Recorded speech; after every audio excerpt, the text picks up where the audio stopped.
Why, hello there, Jacob here. And today, I figure with training camp just about to begin, and with preseason just about to begin as well, figure a quick jump on and give my general thoughts on the 2023-2024 Minnesota Wild season that's ahead of us, basically. So let's go ahead and dive into it. So yeah, for me, this season's going to be an intriguing one just because I'm curious to see what Bill Guerin and Dean Evason's approach is to this season. And the reason why I say that's because, well, let's just say we have a lot of young prospects down in Iowa that are probably going to have to contribute at a higher level than maybe in years past, which honestly, as a Wild fan, is not the end of the world, and honestly is a very, good thing, because at some point, a lot of your prospects, a lot of your draft picks, a lot of guys that are down in Des Moines, you got to see what you got with them. You know what I mean? Like, eventually you got to bring them up and actually see if they are NHL material, or if you can, use them as trade bait for pieces, or if you just have to absorb your losses and move on. I mean, every team has that. Every regime has those players that if you could go back and redraft, you would redraft or draft differently and stuff like that. But yeah, like I say, so that kind of ties into segment one. How will the lines look, as well as how will our young guys perform? That's right, ladies and gentlemen.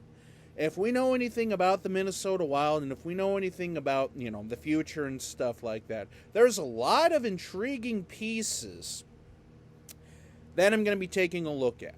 As well as, we did bring in a couple of pieces. Well, I should say we brought in one piece, and we also re-signed another piece. So, Jujhar Khaira is now a member of the Minnesota Wild organization with a 1-year, two-way deal. So my guess is he's going to be like that added depth down in Iowa, maybe play a little bit in Minnesota.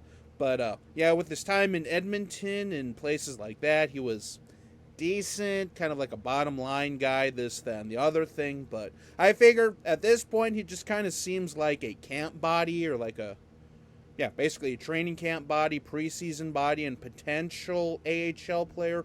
Maybe borderline NHL player, but I really wouldn't, hold my breath or anything there.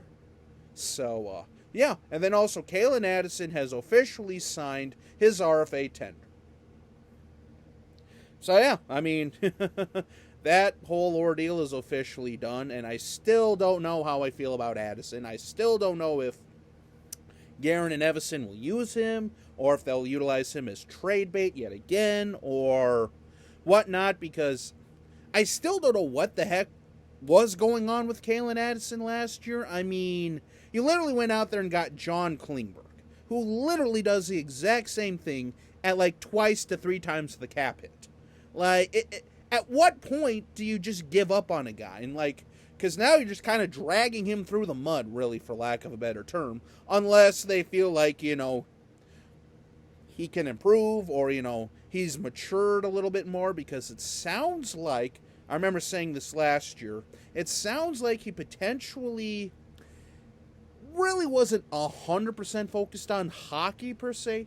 But the thing is, though, I mean, he was a really good quarterback for our power play 1 unit. So, like I say, just a couple of key signings there and stuff, or like just basically a couple of depth signings and re-signings and stuff like that. But anyway, kind of tying back to how will these lines look with the young guys. How will the lines look with the young guys? I mean, like, where are they determining where Rossi goes? Will Sammy Walker have more of a, leash and stuff like that? Is Jesper Wallstedt going to come up anytime this season? Because he did play a little bit at the Tom Curver's Invitational and looked all right. Basically he looked good, looked decent, but still had some stuff that he needed to do. And he did kind of get peppered on against the St. Louis Blues and stuff like that. So, yeah, I mean, who knows, honestly? Who really knows what to expect there? Rossi, in my opinion, should be on the opening day roster. Where on the lines, I'm not 100% sure. Preferably, I'd kind of like to see what he can do in between Kaprizov and Zuccarello. At this point, that's probably the end goal or the future goal for this season. Unless he is just, I don't know. Because again, he's still young. And he did have a lot of illness and injury issues. And like I say, he's already basically exceeded, AHL expectations, which you don't draft a guy that high to have him play in the AHL the entire time. So he's got to have a bigger role, and I would love to see about 15 to 20 goals or so, like 15 to 20 goals, 15 to 20 points, kind of somewhere around there. Give us a reason to be like, okay, he's in. He belongs in Minnesota. He's no longer just an NHL, NHL borderliner, basically. So that's going to be intriguing point number one. Intriguing point number two will be our special teams. Because good God, what is it with Minnesota Wild special teams? Like, they'll show up for 2 weeks, be top of the league, and then just like overnight, I don't know if like an injury or something happens, boom, we go like straight to the bottom. Like, it happens almost every year, which is very annoying. It's very annoying to see because we have a lot of really talented players. Our goaltenders are pretty good. I mean, Gustafsson got his 3-year deal, so now he's going to be the number one guy, at least for now. Like I said, we'll have to wait and see with Wallstedt. But at the very least, Gustafsson gives you that number one guy to develop Wallstedt and not have to rush him up unless there's an injury. And plus, like I say, more than likely than not, this will be Flowers' last year. If he even makes it the entire year, or if they trade him to like Pittsburgh or somewhere like that for one final swan song, who knows? I mean, I'll leave that up to Guerin and Evason. I'm just going to sit here and report what I know and what I feel is best for the team as a, fan in Northwest Iowa. But regardless, so, yeah, I mean, like I say, it'll just be intriguing to see what the special teams look like. Because, well, as I just said, 1 week we're the top, the next week we're at the bottom, and boy, is it frustrating. I'd love to see us more towards the middle to middle top, because with Kaprizov, with Zuccarello, with Boldy, with Ek, I mean, those guys are bona fide, superstars and studs that can contribute keyly on a very successful power play. I mean, we've seen it before. I mean, when the power play is clicking, it's dangerous and stuff like that, but yeah, I mean, that's going to probably be arguably one of our biggest spots to keep an eye on, just because, well, it always is. I mean, power play and special teams are a massive part of hockey, or just like in any sport, really. I mean, even the NFL, it's just as important.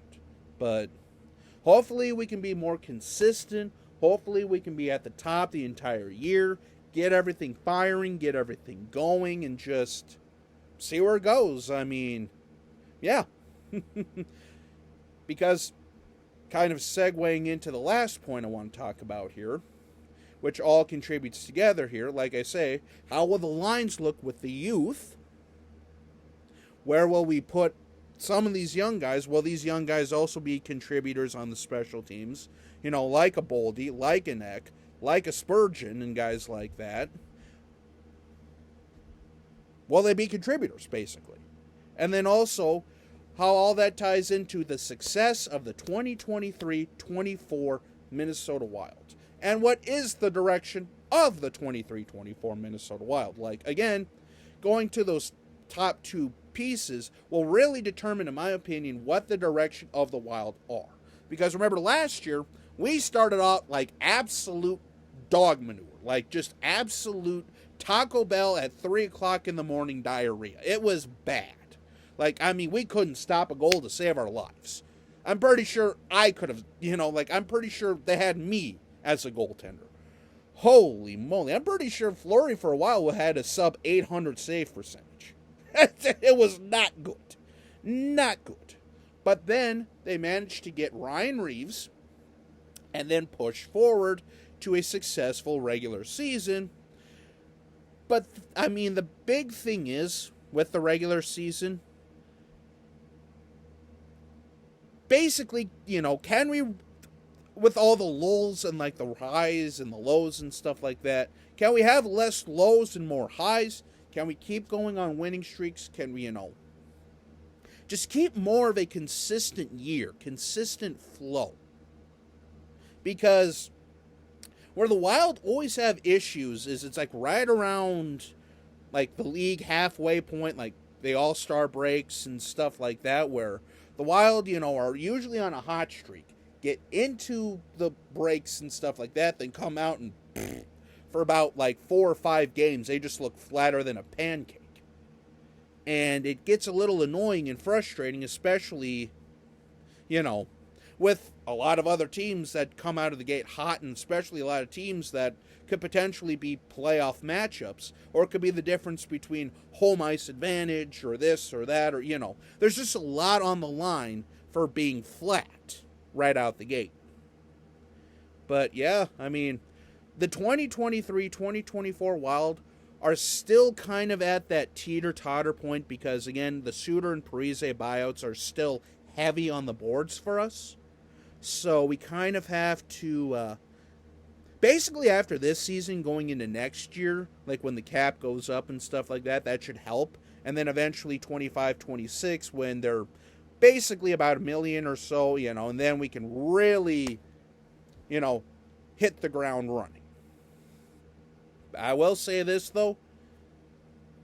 I'm going to be very critical on Dean Evason just because I'm curious to see if we go the young route, how that is, like how that goes. Or are we just going to keep going out there and trying to go for veterans versus, actually trying to develop the young guys here? Because is Evason going to be the guy that helps us develop the youth? Or, is Evason going to help out in, basically show the ways of the NHL? Because, with the new regime down in Iowa, who is a former, assistant coach up here in Minnesota, obviously they kind of know what the formula is, what Guerin wants, what Evason wants, and that is a physical, no-nonsense team that can do what needs to be done. So, I mean, yeah, it'll just be intriguing because there's always players every year that show up out of almost nowhere that get an opportunity at a higher level than maybe you would see. Plus, it'll be curious to see all the depth and who goes to Iowa, who goes to Coralville, for the ECHL, and who goes elsewhere, or, if players get plucked from other organizations or go to organizations, or if the Wild takes some players from other teams, There's always a little bit of jostling and jockeying that goes into preseason and training camp and stuff like that. So, yeah, I mean, that'll basically conclude this video on sort of my initial preseason, pre-training camp thoughts. Also stay tuned because I'll also do another official sort of Minnesota Wild preview, possibly on the T-Money channel, which I've been, for those of you who are may or may not know, I've been doing some like college football videos. I've done some NFL videos and stuff like that over on his channel. Trevor's his name, who is a Wild organization fan as well as a Sharks fan and other teams and stuff like that. So, yeah, like I say, stay tuned for that. I'll post that video when that comes up because, like I say, we're 22 days away from opening night at home against the Florida Panthers, who are the Eastern Conference representatives of the Stanley Cup. So, it's not going to be easy right off the gate. Even if their team might be a little bit down, quote-unquote. But, yeah. So, that'll conclude today's video. Until we meet again, this is Jacob. Go Wild.